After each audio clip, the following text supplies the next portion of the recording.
Good evening, Assalamu alaikum and welcome to Sports Extra. I'm your host Ahmad Nawaz. Top story tonight is the Australian Cricket Board that has confirmed their tour to Pakistan. Now this is a complete tour. It's not just about one or two games.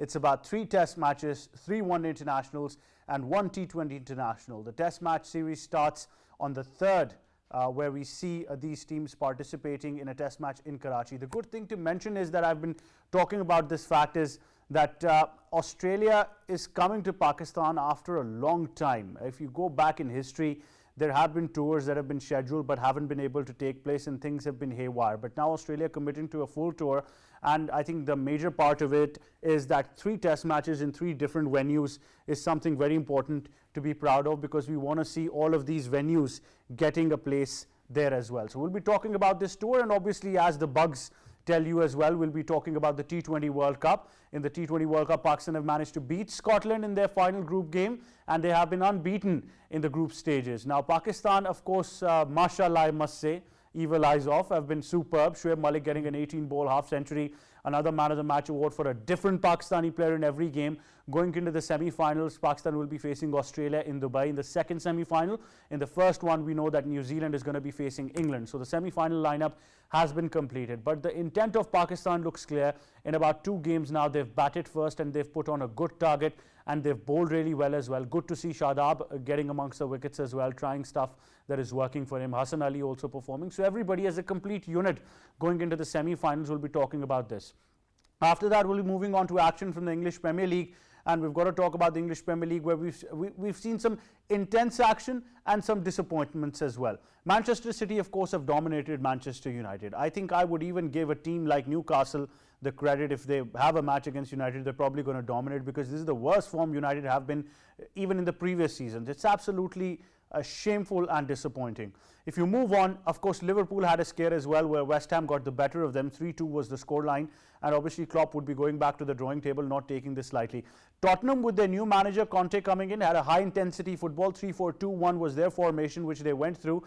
They managed to salvage a draw. So I think they wanted more from the game, but then again, of course, you've got to give Conte some games to show his mettle and come out strong. So we'll be discussing all about this in tonight's show. Time now to talk about our cricket segment, and in cricket we're going to be talking about Australia's tour and Pakistan's prospects in the World Cup, and obviously moving into the semi-finals. First of all, in studios I've been joined by cricket expert, the very extravagant, the dashing and the handsome Rizwan Haider. Assalamu alaikum. How are you? I'm good, thank you. Time to make you a brand now. I think the time has come. Really? Yes. Okay. We've also been joined by young cricket expert and a very enthusiast when it comes to the game, Umer Khan. Umer, assalamu alaikum, welcome to Sports Extra. Walaikum salam, and thank you for having me. Right, before we talk about Pakistan and Australia, because the Australian Cricket Board has confirmed their tour, we've got a report on the schedule of this tour. Let's go take a look and then come back. Pakistan Cricket Board announced details of Australia's first tour of Pakistan since 1998. The tour will take place in March and April 2022 and comprise 3 tests, 3 ODIs and 1 T20 international. The test matches will take place in Karachi, Rawalpindi and Lahore will be the venue for the 4 white ball matches to be played from 29th March to 5th of April. The test matches will be played as part of the ICC World Test Championship, while the ODIs will be connected to the ICC Men's Cricket World Cup Super League. PCB chairman Ramiz Raja said that he is delighted to welcome Australia to Pakistan. Cricket Australia Chief Executive Nick Hockley said that Australia is excited about the prospect of touring Pakistan next year for what will be a highly anticipated series in a country so incredibly passionate about the game and their national team. The tour will commence from 3rd March with the first test match that will be played in Karachi. There you have it, all you need to know about the schedule, courtesy of Asad Nawaz. Now we know that the schedule is there. 3rd of March, the first test match in Karachi. Moving on to Rawalpindi for the second test match, and then Lahore for the third, and then 3 ODI series and 1 T20 international. Rizwan, first of all, how do you see the significance of this tour? And especially the timing, because it's a bit funny when people say that they didn't want revenge going into the semi-finals. Not at all. I mean, I think the most pleasant thing is that Australia has finally shown intent. You know, it's always been, you know, other teams saying we want to, and sometimes they tour, sometimes they don't. But Australia has never really committed in the last 24 years. I mean, if you remember the last time, 1998, yes, with the 3 test series, Mark Taylor getting 334 and all that. But it's been such a long time. We've had 4 series. 2 in the UAE, 1 in Sri Lanka and 1 in England.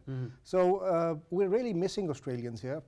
And once Australia come, then there's no stopping any other team. I mean, they're the most difficult ones to get in, because once they say, we're not willing to come in, then the New Zealanders and England, they all look at them. So I think we must give credit to Ramiz Raja as well for bringing them in on board, and the previous management. And definitely it's a big occasion to, and credit goes to PSL, because the Australians have come in PSL, played here, must have gone back and given credit to the security that we've given them. Presidential level security is not easy to give, and the credit goes to armed forces as well for holding PSL, Bangladesh, Zimbabwe, excellent security arrangements. So it's a step in the right direction. What about the quality of cricket that we would be seeing? Because obviously we know Australia is a team that likes to work on tough conditions which they're not used to. Well, they've done reasonably well over the years. Shane Warne and all that they haven't toured Pakistan, but they've been touring Australia and Sri Lanka, and pretty similar conditions when it comes to India. So it shouldn't be a problem. And you have to play on different conditions to really get the hang of it. Absolutely, to be the best team in the world, obviously. Umer Khan, your thoughts, being a cricket fan and an enthusiast, how excited are you for a complete tour of Australia to Pakistan? I think for every cricket fan here in Pakistan, and especially at this time where countries and teams have been cancelling tours, Australia rised up to the occasion, and they announced a full tour that includes test matches, one days, and an ODI and a T20 as well. So it's really something very positive, and I totally agree with the fact that the PSL had played a crucial role in this. We've seen Dean Jones, soul rest in peace. He was a very great ambassador for Pakistani cricket, and now Matthew Hayden is at the side of Pakistan, and even Mike Hazeman stayed here when the tours got cancelled and did commentary for the national T20. So the positive word is out there for the Pakistan Cricket Board and Pakistani cricket, and everyone around the world knows how passionate we are for our cricket, and now as our team is doing really well, so that adds on to the occasion. Definitely. Umer, what about the quality of cricket? Australia against Pakistan is always exciting, we know that. What are you expecting from cricket itself happening in 3 different venues of the country? Well, as you just mentioned, that Australia is a team that loves to challenge itself, and they love to play under difficult conditions. And Australia, as noticed, is that they have been tested in the UAE and in the subcontinental conditions. So we're looking forward to a very good series. A lot of young guns will be tested as well, and of course 3 different venues, so we'll have 3 different flavors of Karachi, Lahore and Rawalpindi at the same time. Absolutely, I think this is wonderful that we see this happening. Well, Rizwan, if I highlight a couple of things now. Chairman of the cricket board changed, uncertainty in the team selection till the very last moment, and of course the team management also resigning before the World Cup. These are hallmarks of Pakistan cricket that keep on happening. But right before the World Cup, with these scenarios, would we had ever believed Pakistan would be unbeaten when it comes to the group stages of the tournament? Well, I think the first game really set the tone. That was the toughest game. For both teams. For both teams. For both teams. India was shell-shocked, and just one game, and they couldn't continue in the second. Otherwise, they were such a good team. Amazing cricket, well played. All the team management, deserve credit. We're always known for the unexpected, and we were not expecting the management to change and all that things that happened. So unexpected, but good to be in that. Shoaib Malik, your thoughts on last night's performance? He played well. I hope he does well against the big teams as well now. He's got some runs behind him. So has Hafiz. I'm a big critic of both of them. But they've got the runs, even though against the minnows, but they're in form, so no excuses. Get runs against the big guns. When it counts, the semi-finals. Umer Khan, your thoughts now. I know it was Scotland on the other hand, but Pakistan wanted to take this professionally. They fielded the same side once again, and it's very rare that Pakistan do that in 5 games, have the same side. How did you find the game? Well, they didn't want to disturb their winning combination, and the best part is, and the most positive thing is that all our boys are fit. We've seen other teams struggling, and if you look at England, Jason Roy is out, Tamil Mills is out, but Pakistani boys are fit. They're very used to these conditions. They're ready to play in these conditions. We've seen the other teams struggling. I was expecting at least 2 Asian teams in the semi-finals, but Pakistan is the only team in the semi-finals, so all the other 3 will be struggling. And when we talk about this unchanged combination, we've seen brilliant cricket for Pakistan. This is the first time in history that Pakistan has qualified for the semi-final without losing a single game. This has never happened before, and the reason is consistency. The one thing that we used to lack, and the other thing that you see in this team is that they're playing united and they're playing positive cricket. The thing that Pakistani batsmen always missed was intent. Is it Matthew Hayden, or is it the new management, or is it Babar Azam himself and his leadership that has made Pakistan cricket team into a strong, invincible unit where every player knows his role. Everyone is playing according to their role, and they have their contingency plans as well. That if Babar Azam and Rizwan anyone falters, so the other one will lead through, and then we have the finishing act. So I think we're playing as a unit, and when any team plays like this with a plan, with a purpose, they're very hard to beat. Definitely very hard to beat, but we do know that the next step now for Pakistan is the semi-finals in the World Cup. Like I said, the first semi-final is between England and New Zealand that take place in Abu Dhabi, and then of course we've got Pakistan taking on a very good quality side of Australia that have been good so far in this tournament, but obviously their qualification has been subjected to so many other things in their group as well. Pakistan have had it easy, they've been unbeaten in the tournament, but I like the fact that they've batted and bowled first at the very helm of affairs before going into the semi-finals. Challenge up next is of course very difficult. It's a knockout game against Australia. But before that, I have a hunch and I have a feedback as well that you want to talk about the teams that have not been able to qualify. Actually, yes, because I think Bangladesh, West Indies from Group 1, they need to revamp their systems. They've got so many old people coming in, they've been playing for the last so many years, and they haven't just performed. They're playing these league crickets in Caribbean and Bangladesh and Sri Lanka, but where's the new talent?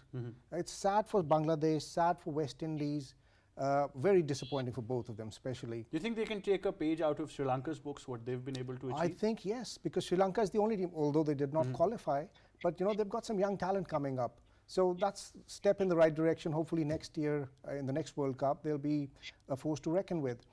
South Africa, I think non-cricketing issues, they need to sort that out. If they keep having that quota systems and a captain who's not good enough to be in the team, then they'll always have problem. From our group, Afghanistan, we were hoping for an upset, and at the last minute we were not, because they were playing Afghanistan and India could have come in. They were playing New Zealand and India could have come in. But about India, Rizwan, as a genuine cricket fan, we would have liked to see India. Very, very disappointing. I thought India were good enough. Okay, they lost the first game, but they could have picked themselves up better, not made so many changes, and they could have taken on New Zealand easily. They're still a good side. There's no doubt about that. They're one of the best sides. I mean, if you tell me, ask me to name your top 3 sides, I'm going to have India in them. Not in any certain order, but very disappointing. But hopefully they're a good team. They've got lots of talent, especially in the batting. But you talked about this fact, and I want to explore more, because a team as mentally tough as India, you don't see that every day with the sheer quality and the talent. But was that loss to Pakistan really so devastating? I think because, once you've won 12 games in a row, you were not expecting that. I don't know how the schedules are made, or, how did they come up with Pakistan playing first. But I think that really, played on their minds. The media wasn't expecting. Once you've been on a roll since 1992 and you haven't lost a game, what do you expect? You think that's one we're locked on to win? I think it's really hit them hard, because some of their former players are still saying that they're better. So, I really don't want to go there. But there's been a lot of nonsense off the field as well. But I think we've discussed this fact, and even Rizwan mentioned in one of the previous shows that the media's got a lot to do with it, with the amount of pressure that is created. Umer Khan, your final thoughts when we talk about Pakistan's campaign in the World Cup now going into the semi-finals? The team is playing as a unit, and if we look against the match, in the match against Australia head-to-head, so I think one thing, first of all, toss would be important because it's a day and night game, and then Australia haven't been playing convincing cricket. If we talk about playing against good oppositions, the way they played against England, it was a one-sided match. And they got thrashed badly, but they rise to the occasion, beating West Indies and Bangladesh with a margin. So the way I look at it, in the power play, if Australia has been tested and Pakistan have been taking wickets in the power play so far, Shaheen Shah Afridi is really good against the right-handed batsman, but he has been struggling against the left-handed batsman. So we have that option of Imad Wasim for David Warner, and if we are able to pick up 2 wickets in the early stage, I think we can put back Australia under pressure and dominate them. Definitely, we want that. Umar Khan, thank you so much for joining us on Sports Sector. Rizwan, unfortunately, that's all we have time for. Thank you so much for joining us as well. We'll go towards a short break, but stay tuned. We'll be right back.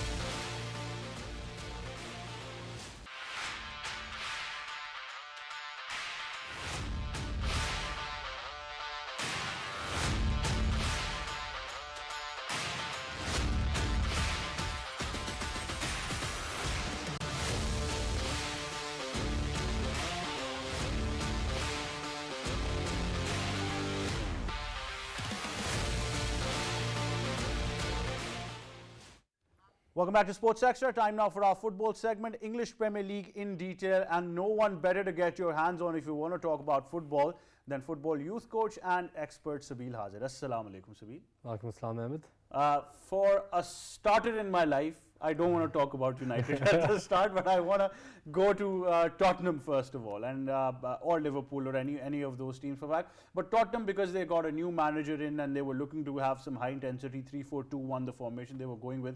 How did you find that game and Conte coming in? I think 0-0 is better than a loss, but look, it's going to take a while. It's not an easy system to play. I think we spoke about the other week how when you were wondering where Conte would go, whether it would be Spurs or United, we were talking about how Solskjaer, you mentioned, decided to just go 3 at the back.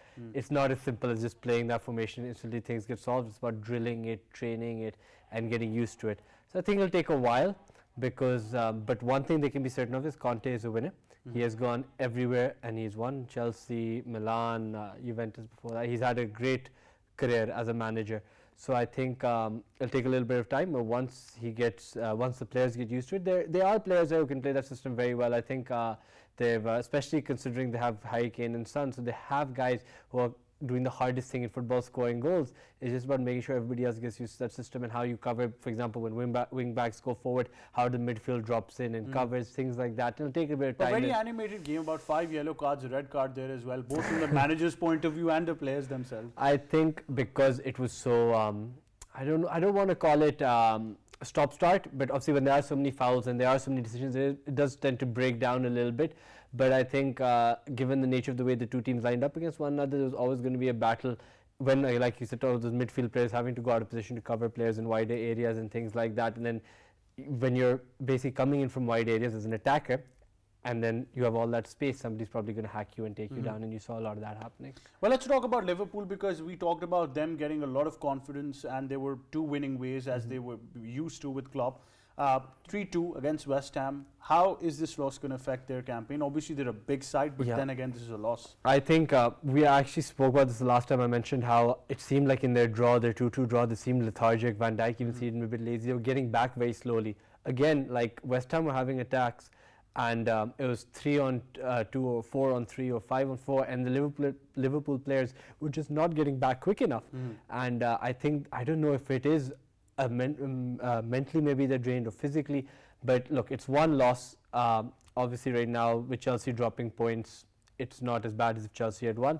But I think when Liverpool even won the league, we were talking about how they might do it as invincibles and they might do it as this and that. It's very hard to actually go an entire season without losing, so you are going to lose some, and I think they need to just get their energy back. And I think it's going to be a bit like this, where maybe in the Champions League they perform very, very well, in the league they perform well, and they have a few matches like this. And then obviously, because the way the English schedule is, it's so tight, they're not going to get much of a break. So hopefully by January they're not completely exhausted. Chelsea have been a bit quiet, but obviously they've been performing as well. We'll be discussing this further right after this short break. Stay tuned.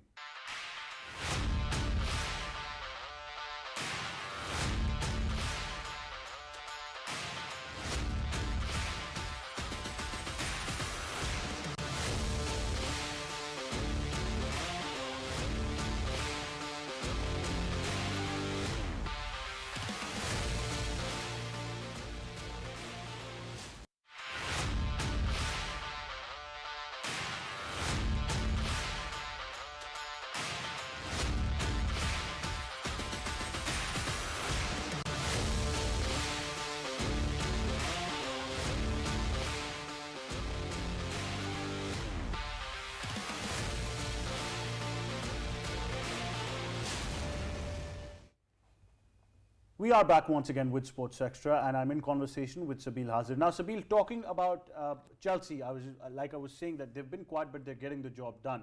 So, all is that counts is where they are on the points table. So yeah, league leaders, I think genuinely they were very unlucky this weekend. They had so many chances, and maybe it's their own fault for missing those chances, but they had an incredible amount of creative opportunities. And their fullbacks, we've been discussing this. I perhaps go on too much about fullbacks in the modern game, but Reece James, Chilwell, just incredible players. And the way Barkley performed very, very well as well, considering he's not over his Chelsea career hasn't gotten those minutes. I think he performed very well. I think they've got 1 point there, and they're lucky that the teams around them. City's obviously won, but Liverpool dropping points was important. West Ham picking up points was obviously not great.